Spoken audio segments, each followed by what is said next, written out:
Bom dia, bom dia, bom dia. Sejam muito bem-vindos ao bate-papo de hoje, aonde nós vamos falar sobre medo, desespero e solidão. Esse trio sombrio, até macabro, né? Os impactos na nossa vida, na vida do ser humano, mas principalmente na vida do adicto, né? E do alcoólico. A escuridão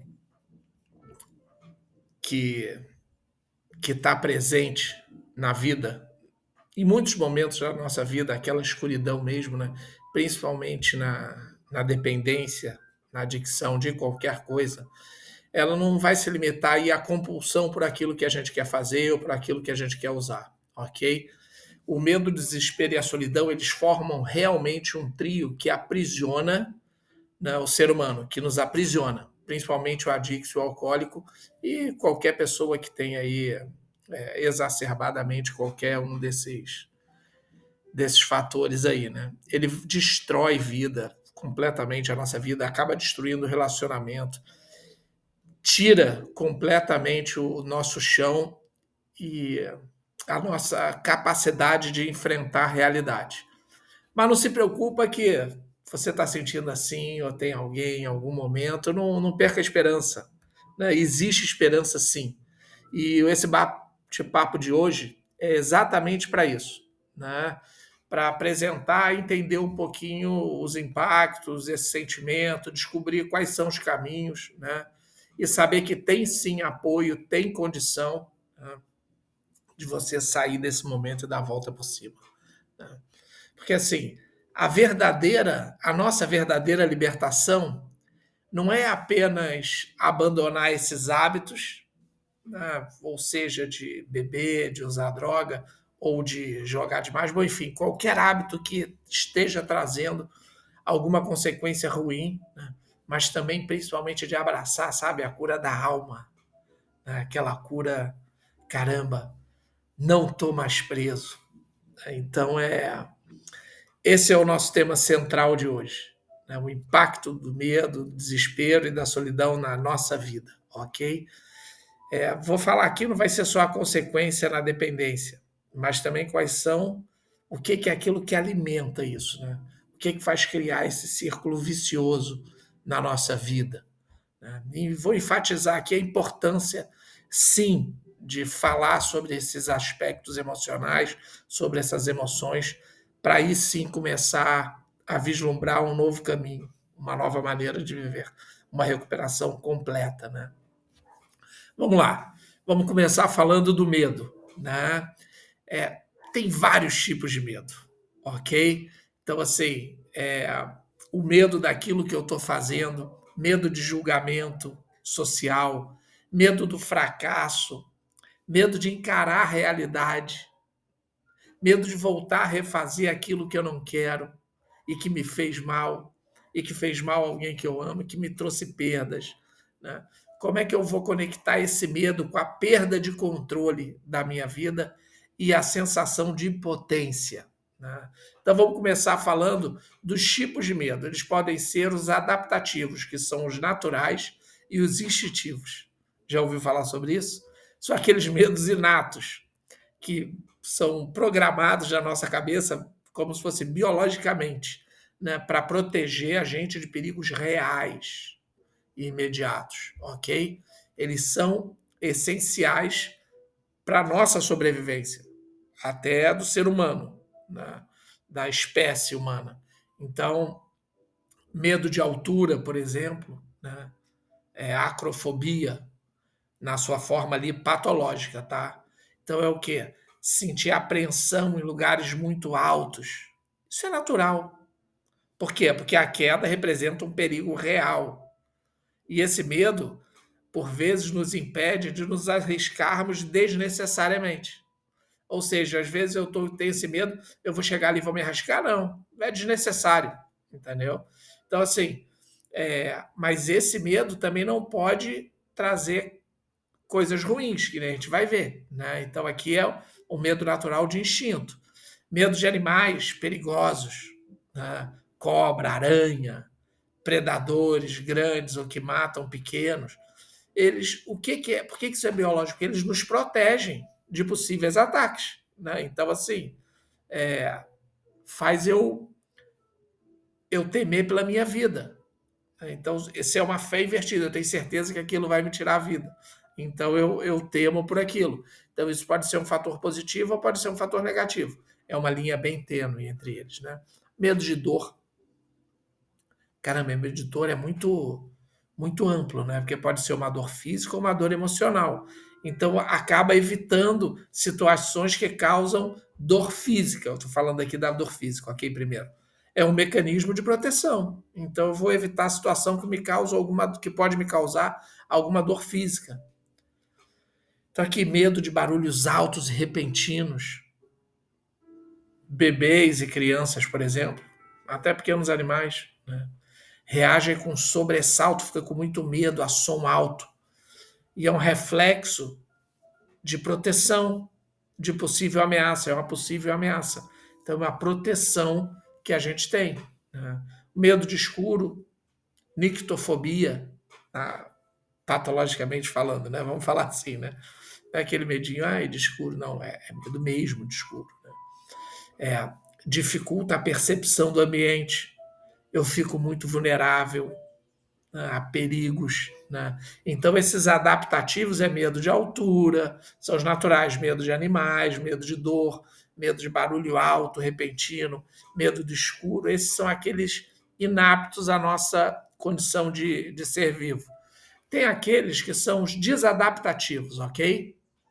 O que é isso? São aqueles que são adquiridos, patologicamente falando. São medos irracionais e excessivos que eles vão interferir aí, como é que eu posso dizer, significativamente na sua vida, na minha, na nossa vida. Eles não estão relacionados a um perigo real e imediato, mas eles causam dor e sofrimento e limitam as nossas atividades diárias. Então, aí dentro disso, a gente vai ter aí umas certas fobias. Fobias específicas, por exemplo, são medos simples, né? É um medo intenso e racional, ou de alguma coisa, ou de uma situação específica. Claustrofobia, medo de lugares fechados, elevador, túnel. Aerofobia, medo de voar de avião. Aracnofobia, medo de aranha, né? Medo de cobra. Como é que é? Ofidiofobia, né? Aikmofobia, medo de agulhas e injeções, tem vários tipos, né? Medo de padrões irregulares, de buracos ou saliências, tripofobia, né? Então, assim, essas fobias especiais, os medos simples, né? Que é tão intenso e racional de objeto de alguma coisa específica, né? A fobia social é o quê? É o medo intenso de fobias sociais. Qual é a base, a raiz disso? Né? É o antissocial. A raiz disso, ok? É que a pessoa se sente exposta ao julgamento dos outros. Então aí vai a não aceitação, a baixa estima, inferioridade, né? Então ela se sente exposta ao julgamento. A pessoa não se aceita muito bem. Então essa fobia social, medo intenso de situações sociais, está muito relacionado ao julgamento dos outros, né? Aí entra medo de falar em público, comer em público, interagir com estranhos, e a gente vai assim, né? Porque ali a raiz disso, né, é que a pessoa se sente exposta ao julgamento. Então, isso seria basicamente a fobia social aqui. Tem agora a fobia, já ouviu falar disso? Né? Que é o quê? É o medo ou é o medo de lugares onde as situações onde a fuga pode ser difícil, né? Eu não vou ter ajuda ali para sair dali, então começa a me dar pânico e eu vou ficando incapacitado, né? E esse aqui está muito ligado ao transtorno de pânico, síndrome do pânico, né? Ajuda pode não estar disponível, mas e se eu tiver, não vou ter quem me ajudar? né, aí começa a vir isso, né. Então tem vários outros tipos, né, de medo também, né, que são os medos existenciais, né. Então são relacionados a questões profundas da nossa existência como ser humano, que tem a ver com morte, solidão e basicamente o sentido da vida, né.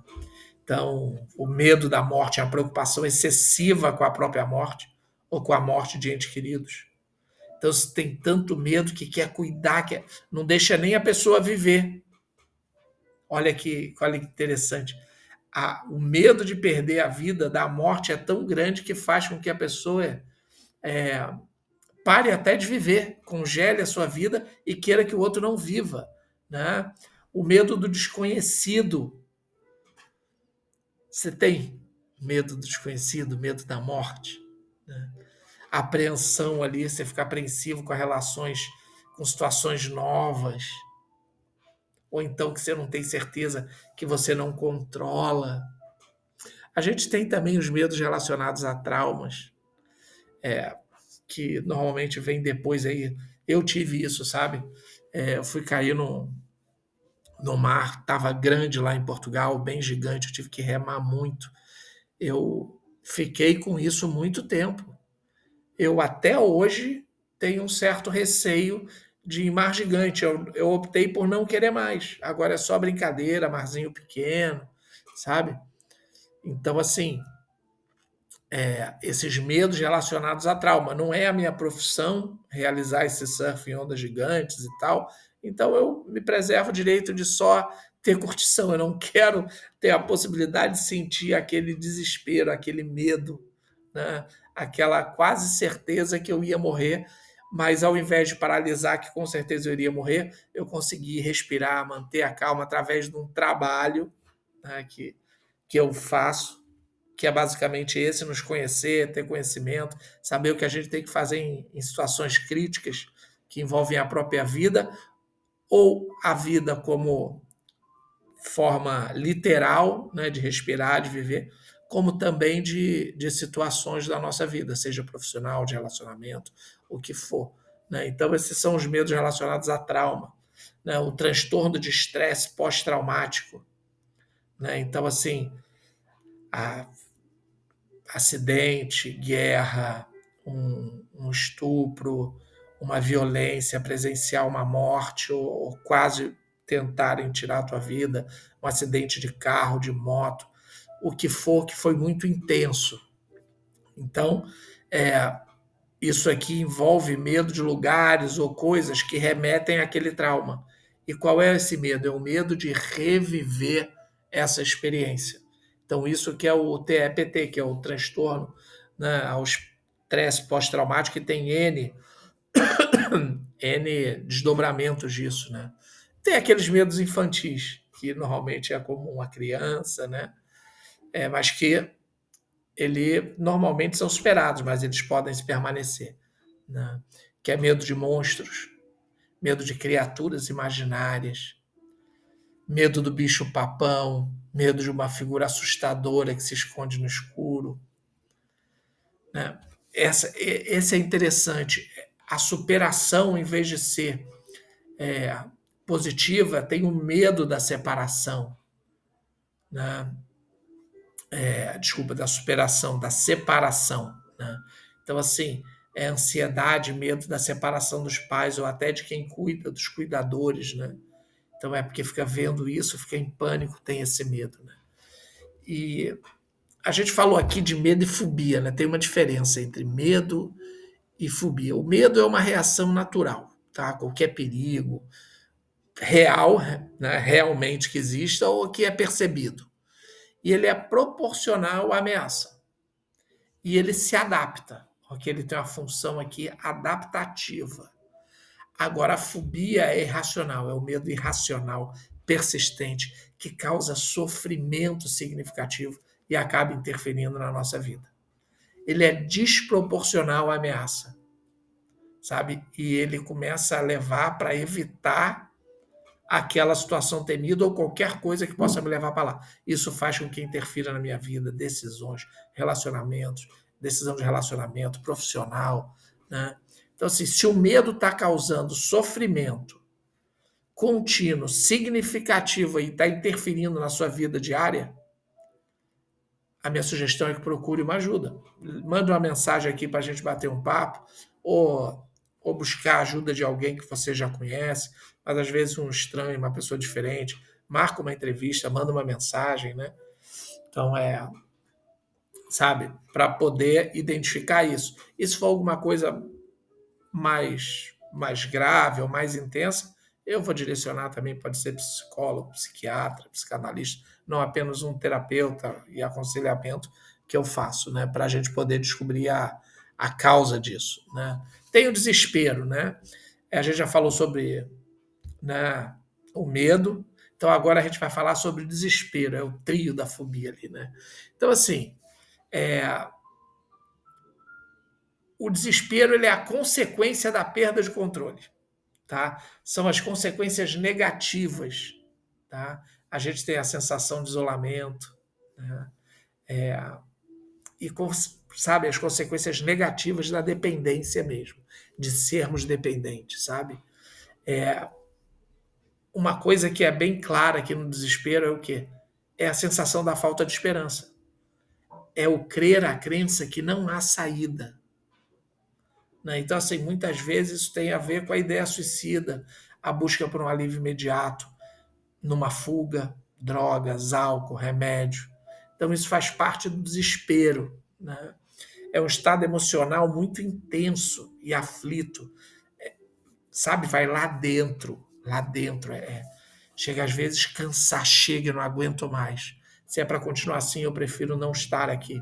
Então, isso é o desespero na sua essência, né? Ele é aflitivo, sabe? Ele é penalizador, né? Uma profunda falta de esperança, impotência, angústia, sabe? E isso é uma experiência que pode aparecer em várias situações da vida diferentes, né? Então pode ser desde problema pessoal, relacionamento, familiar, amoroso, financeiro, sabe? Crises existenciais, sabe? Então vamos falar um pouquinho aí desse desespero, né? Que é o que? É perda de esperança. É a principal característica, né? É a crença de que não tem solução ou saída para alguma coisa, para determinada situação. Então, assim, se sente presa num beco sem saída, sabe aquele cachorro acuado que não tem o que fazer e ele avança? Não tem perspectiva de melhora. Não, mas o que é isso? É a perda da esperança. Outra coisa é a impotência, é o sentimento de impotência. Sabe, eu me sinto incapaz. Você já sentiu assim? Incapaz de mudar a situação ou de lidar com ela. Eu não consigo, meu Deus. A falta de controle, eu não estou controlando o que está acontecendo. Isso vai intensificando essa angústia, sabe? Essa, esse desespero, né? Essa angústia profunda, sabe? O desespero ele vem acompanhado disso, né? E isso passa a ter sintoma físico, aperto no peito, falta de ar, suadouro, tremor, insônia, não consegue dormir direito, sabe? E ele vem junto com vários sentimentos negativos, tristeza profunda, ansiedade, medo, raiva, frustração e até mesmo, sabe, aquele vazio existencial que não sei por que que eu estou vivo, não sei para que eu sirvo, né? Eu começo nesse momento a ter eu começo a distorcer a percepção das coisas, sabe? Eu começo a não enxergar com clareza as coisas. Não sou mais eu que estou enxergando, né? A visão da nossa realidade começa a ficar distorcida, sabe? Eu só enxergo coisa negativa da situação. Eu não consigo enxergar uma saída, não tem mais esperança, sabe? E em casos extremos mesmo, sabe? Começa a levar para comportamento autodestrutivo, sim, sabe? Aí começa a beber demais, usar remédio demais, abuso de substância, sabe? Automutilação, começa a se machucar, né, para não ter que fazer as coisas, começa primeiro a dizer que tá ruim, tá doente, tá machucado, não posso, não posso, não posso. sabe? E até mesmo aí uma ideação, sabe? Ter ideia suicida, começa-se a pensar nisso, né? E quais são essas causas aí do desespero? O que ele pode, sabe, ser desencadeado? Né? Aí são N fatores, né? A gente tem aí perda de alguém querido, acidente grave, violência, sabe? São os eventos traumáticos. Pode ser problema financeiro, dívida, desemprego, falência, sabe? Problema de saúde, de uma doença grave, sabe? Uma coisa, um diagnóstico difícil, não sabe o que é ainda.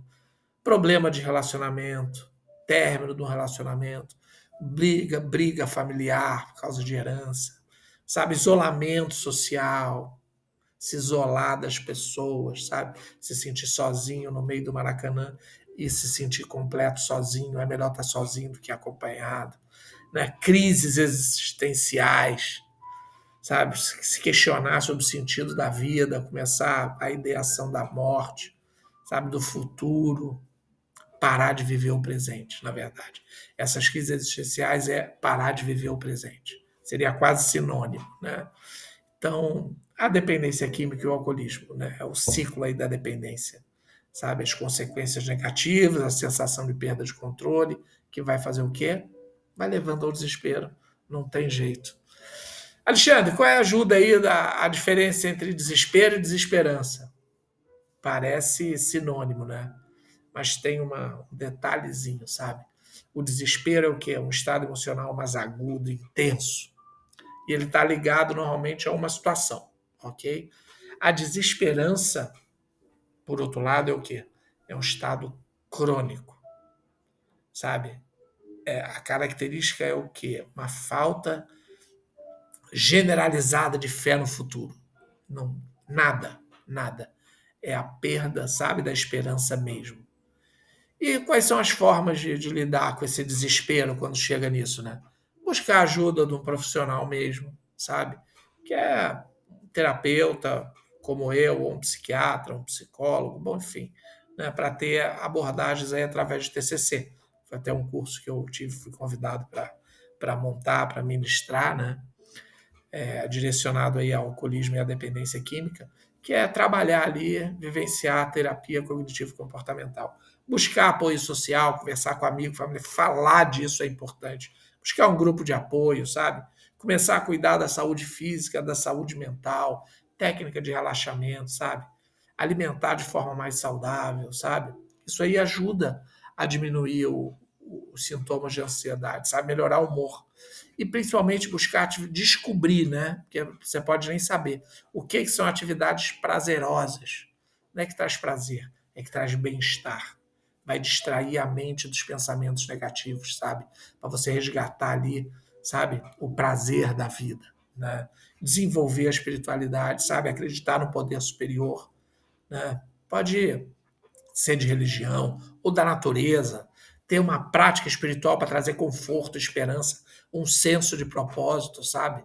Focar no presente aqui, principalmente pode praticar mindfulness, é atenção plena no momento, concentrar em você naquela hora, naquele momento, sabe? Viver o só por hoje. Isso aí ajuda a diminuir a ansiedade em relação ao amanhã, sabe? Ficar ruminando aquele passado que já passou, sabe? Não se isole, mantém contato social. É difícil, mas é fundamental para superar o desespero, sabe? Essa falta de esperança, né? Então vamos lá, o desespero é o quê? É um estado emocional, né? Dor, doloroso. Mas não é a condição permanente, isso que eu quero te falar, sabe? Com apoio aí é possível, sabe? Superar isso e construir uma vida plena, com certeza. Feliz e significativa, né? E pedir ajuda não é fraqueza, é força, é coragem, não é fraqueza, né? Então, assim, né? A gente já falou sobre medo, desespero, vamos falar um pouquinho sobre a solidão, né? Que é o quê, né? Isolamento social, solidão no meio do Maracanã, eu costumo dizer. Eu estou sozinho no meio do Maracanã e estou completamente me sentindo melhor sozinho, né? É uma experiência nossa humana que ela tem N fatores, é multifacetada, se eu posso falar assim, né?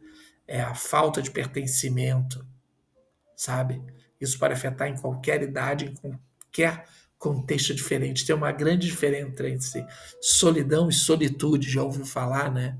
É, a solidão é um sentimento negativo de isolamento, de falta de conexão com o ambiente, com as pessoas, com os lugares.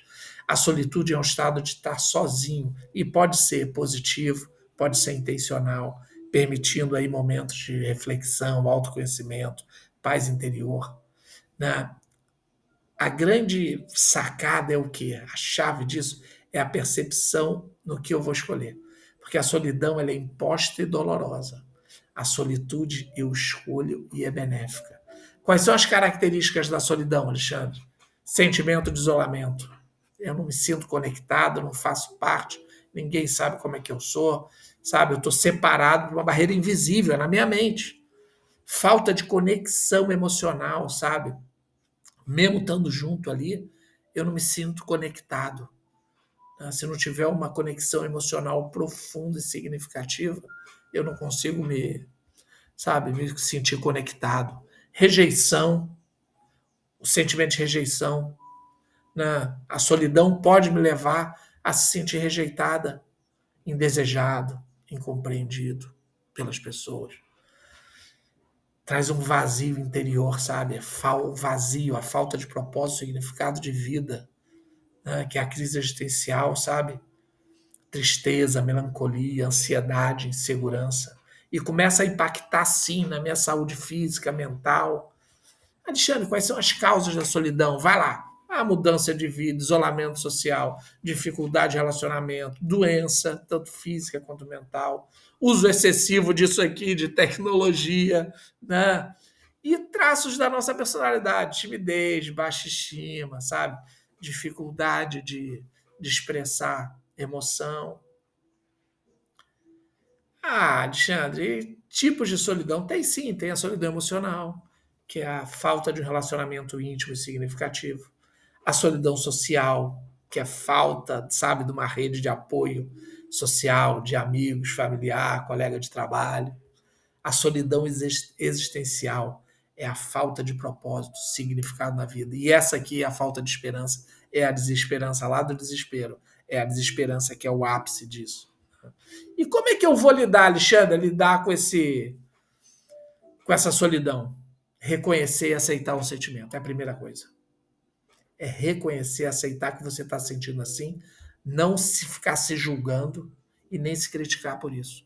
Buscar sim um esforço para fazer conexão social, sabe? Atividade em grupo, voluntariado, buscar ajuda, né? Investir em relacionamento, sabe? Buscar um profissional sim, cuidar da sua saúde física, mental, sabe? Desenvolver habilidades sociais, buscar coisas novas, né? Praticar autocompaixão, seja gentil consigo mesmo, sabe? Se lembra que você não está sozinho, sabe? Evitar ficar só na internet, né? Então, assim, né? A solidão, né? Ela só vai ser interrompida na hora que eu buscar falar disso, né? Então, assim, quais são as premissas para superar tudo isso? A admissão da impotência, buscar ajuda, participação, desenvolver a espiritualidade, sabe? Reconstruir os relacionamentos, principalmente focar no dia de hoje, é um dia de cada vez, sabe? Né? Essa recuperação disso, a busca para ficar livre desse trio sombrio, do medo, desespero e solidão, sabe? É saber que isso é um processo contínuo e que vai exigir sim esforço, sabe? Dedicação. E isso vai começar a te transmitir esperança, confiança e real possibilidade de mudança, sabe? Tudo isso é possível, né? Então, não lute sozinho, sabe? Seja paciente consigo mesmo, concentre-se no presente, cultive a esperança. Você não está sozinho nessa jornada. Tem pessoas, recursos e eu estou aqui, disposto a te ajudar. Então, bora lá viver? A vida não espera, faça parte da sua própria história, só depende de você, ok?